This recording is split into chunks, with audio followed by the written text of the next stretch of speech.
Well, right now, short-term vacation rentals pretty much booming as people look for an escape from home. However, some travelers noticing those extra costs adding up a bit, and they are adding up specifically with Airbnb. So here's one example. A man in D.C. says he was booking an Airbnb, what he thought was a good deal, but when it came time to check out, he was stunned at his total. The reason?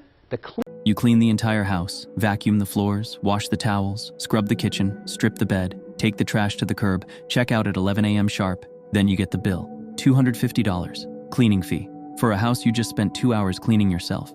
You call support. They tell you it's policy. Non-negotiable. You leave a review. The host retaliates with 1 star. Your account gets flagged. And that's when you realize Airbnb isn't on your side anymore. Across America, millions are discovering the same truth. The platform that promised to revolutionize travel just became more expensive, more unpredictable, and more exploitative than the hotels it tried to replace. And now, they're walking away. This isn't about a company making mistakes. This is about a 10-year bait-and-switch that turned 3 air mattresses in a San Francisco living room into a $75 billion empire built on trust, then systematically destroyed that trust through hidden fees, amateur hosts, surveillance, and rules so invasive they make hotels look like freedom. Airbnb didn't fail because competitors got better. It failed because it forgot why people loved it in the first place. And once trust breaks in hospitality, it never comes back the same way. Year 2008, the market crashes. 3 young men in San Francisco can't afford rent. Desperate, they inflate cheap air mattresses, put them in their living room, and charge strangers to sleep there. They call it airbed and breakfast. It sounds like a joke, but something unexpected happens. People love it. Why? Because after the financial crisis, everyone's broke. A living room costing half what Starbucks charges per hour suddenly becomes a rare bargain. This is the first turning point. Airbnb didn't win through technology. It won by exploiting economic pain. 2 years later, Airbnb hits 1 million bookings, equivalent to filling 2,700 mid-sized hotels in a year. By 2012, 12 million bookings. Investment floods in, $7 million, then $100 million, then $200 million. By 2016, $1 billion. The 2014 World Cup in Rio? Over 100,000 guests stayed in Airbnb rentals, enough to fill an entire district. Airbnb wasn't just a startup, it was a cultural phenomenon, a revolution. Before the collapse, Airbnb was strangely perfect. 40 to 60% cheaper than hotels. No corporate sterility. The feeling of being welcomed, not processed. You weren't renting a room, you were opening a door to another life. Real people, real neighborhoods, real experiences. That's why we have to ask, what transformed such a beautiful model into something millions now avoid? Every empire has its first moment of fracture. With Airbnb, it started with something small. So small even Airbnb didn't notice, the cleaning fee. From 2021 to 2024, cleaning fees quietly increased 20 to 40%. One user wrote, "I cleaned the whole house, washed towels, vacuumed. They still charged me $250. What am I paying for?" The phrase, "paying to clean someone else's house," went viral on TikTok and Reddit. This is emotional economics. Users will pay more when service is good, but they'll rage when paying for something they don't receive. Then came hidden fees. Room displayed at $100 per night. Checkout, $280. Cleaning fee. I was booking an Airbnb for $49 a night, what I thought it was going to cost based upon what I saw on Airbnb. And by the time I checked out, it cost me $129, which is almost 3 times the price that I paid. In fact, the cleaning fee itself was more expensive than the actual per night fee. There are COVID cleaning standards that were put into place, which were much more exhaustive cleanings, like super deep cleaning, and hosts had to agree to that during the pandemic. And that is a much more extensive cleaning process and much more expensive. Airbnb says they allow hosts to set that cleaning cost because each home is different. However, the company will review their fees and make changes where needed. Service fees, cleaning fees, management fees, amenity fees. Journalists called it hidden museum pricing.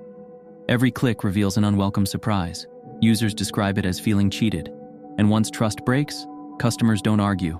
They silently leave. Hotels over Airbnbs. Like, I will die on that hill. Hotels are way better. I don't like the stuff of, like, if you told me no cleaning ever, what I don't like about Airbnbs is, like, when the person does the walkthrough and it's essentially don't touch my house. So you know how you have buddies, and there's buddies you would borrow things from and some you wouldn't, because borrowing something from that dude is the worst? Yeah. That's how some Airbnb hosts are, and it's the worst. Sales stagnated right from this period. Next, the house rules. In Airbnb's golden age, users loved the freedom. You stepped into someone's home and lived like them. But then, rules appeared. 15 to 30 pages. Vacuum the living room. Wash all dishes. Take trash to street at scheduled collection time. Strip bed sheets. Gather towels. Place in designated area. Don't turn AC below 77 degrees. Don't shower longer than 10 minutes. One bitter comment. Nobody wants to be a paying guest and a maid. Users felt like employees, not customers. And tourism exists to rest, not work overtime. Finally, amateur hosts. As Airbnb expanded, hundreds of thousands of new hosts flooded in. But not everyone had hospitality skills. Some responded to guests with hostility. This isn't a hotel. Turn around. Toilet paper's not included. If you want more towels, wash your old ones. Some entered homes without notice. And next to a warning about a growing trend for American families earning extra cash by renting their home on a popular website. Tonight, one woman couldn't get those renters to leave.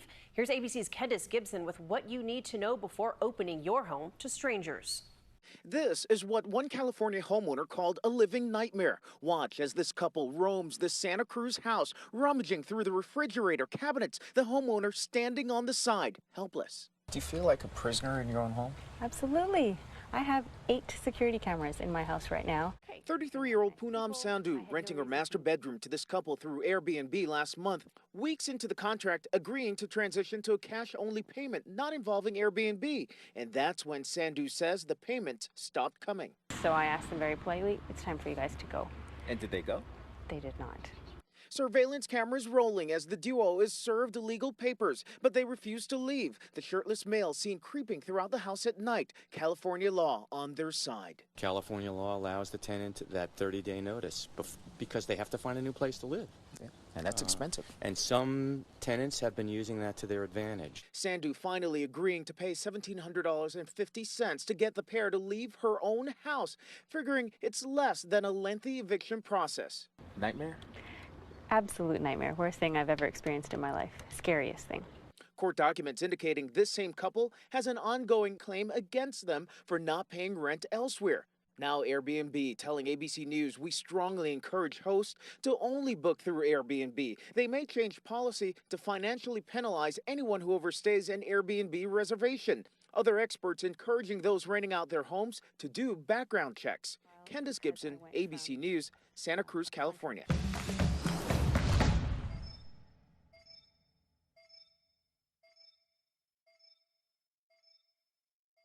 Others canceled last minute.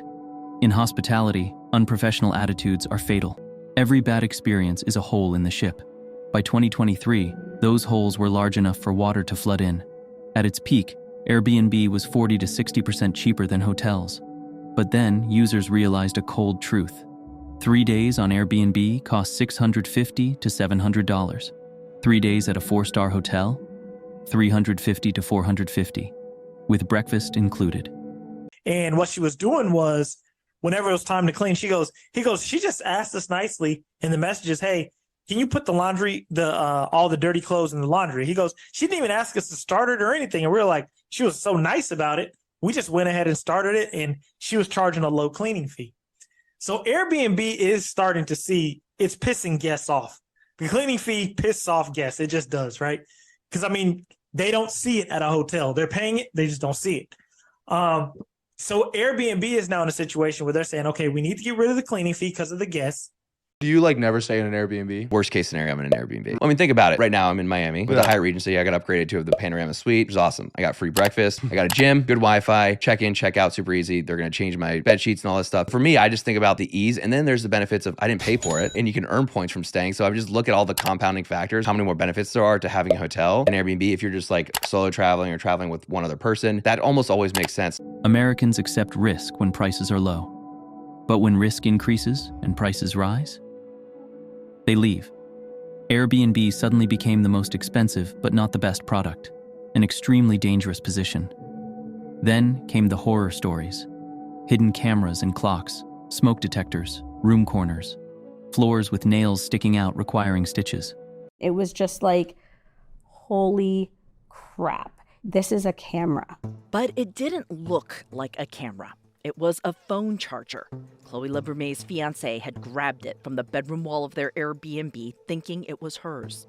The Airbnb host had called us on the phone and told us that we had taken a charger that did not belong to us and that we needed to return it immediately. At what point did you think this isn't really a charger?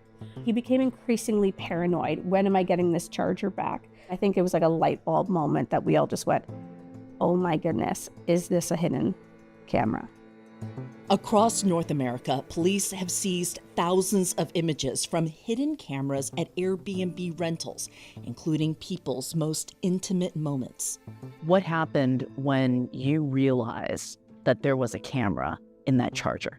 It's so eerie and so creepy. Then your brain starts thinking, what did they see? What happened while we were in that room? Broken air conditioners with hosts not responding. Unexpected entries without warning. Hosts canceling last minute after disagreements. Each incident was a drop.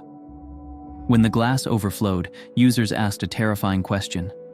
Am I really safe staying in a stranger's home? Hotels have security, public cameras, 24/7 front desks. But Airbnb? Users described it bluntly. Every Airbnb stay is a roll of the dice. When you gamble with safety while traveling, the game is wrong from the start. Trust doesn't collapse from one event. It collapses when the system treats customers with weariness. Hosts demanding cleaning. Rules revealed only at check-in. Customer support slower than hotels. Disputes troublesome. Refunds difficult. When users feel like burdens rather than valued guests, they don't complain. They leave. This week, the Wall Street Journal reported on the backlash against excessive cleaning fees and the chore list that some Airbnb owners insist people follow. Things like doing the sheets, running the dishwasher before you go, thank you very much. Here to discuss is CNN's Allison Morrow. Allison, we've seen this kind of growing backlash online to Airbnbs. I've seen it on TikTok, online, specifically to these cleaning fees and the chores that some people have to do. The Wall Street Journal had this story. They mentioned a $299 a night Airbnb in Sedona that comes with a $375 cleaning fee, and the host piled on a laundry list of chores, which, yes, okay, is ridiculous. How bad do you think this is a problem for Airbnb? A collapse never begins with a bang. It starts with small cracks, then suddenly everything aligns. With Airbnb, 2025 is the year all negative indicators plummeted simultaneously, exposing a crisis the company can't hide. In the golden age, hosts boasted six-figure incomes. By 2025, that vanished. Surveys show hundreds of Airbnbs sold simultaneously, owners losing $50,000, $150,000, sometimes more. In some neighborhoods, 74 Airbnb listings appeared for sale overnight, like an entire Airbnb town abandoned. Cabins that operated at 85 to 95% capacity now sit empty. Houses that once glowed with tourist lights are dark, for sale signs planted like forests. If even those profiting from Airbnb are fleeing, what does that say about the market?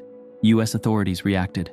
New York blocked 90% of apartment listings. Los Angeles, San Diego, Denver, Chicago imposed limits on days, units, permit fees, inspections. Some areas banned short-term rentals entirely. Airbnb drove up housing prices and distorted communities. When laws tightened, hosts couldn't pivot. They sold off. Prices dropped. Market chaos. Perfect domino effect. Airbnb also self-inflicted wounds. Previously, hosts paid 3% fees, guests paid 14 to 16%. From late 2024, hosts pay 15.5%, while guests pay nothing. Sounds good for customers, but hosts raised prices to compensate. Prices increased, customers left. Airbnb lost more trust, bookings down, profits plummeting, hosts giving up, cities tightening laws, prices no longer cheap, guests returning to hotels. Airbnb's collapse didn't create a gap. It created a vacuum, and vacuums get filled immediately. The surprise? The returning force isn't a new startup. It's traditional hotels. The model that seemed outdated is rising stronger than ever. While Airbnb is described as dice rolling, hotels offer Swiss watch consistency. You know exactly what you get. Clean room, new towels, bed made daily, 24/7 service, no surprises, no loopholes, no 15-page rulebook. In consumer psychology, stability, not price, brings customers back. One prominent comment: in a hotel, I step out one morning. When I return, everything's tidy as new. That's the feeling of being cared for. Hotels give you fresh sheets, new towels, trash processed, bathroom sparkling. Airbnb makes you feel like you're working a second job. Hotels make you feel like vacation, plus free breakfast. For a family of 4, breakfast at restaurants costs $40 to $70 daily. Hotels offer it free or cheap. Airbnb, you grocery shop, cook, wash dishes. You pay to serve yourself. Hotels have transparency, no hidden fees. Price shown is price paid.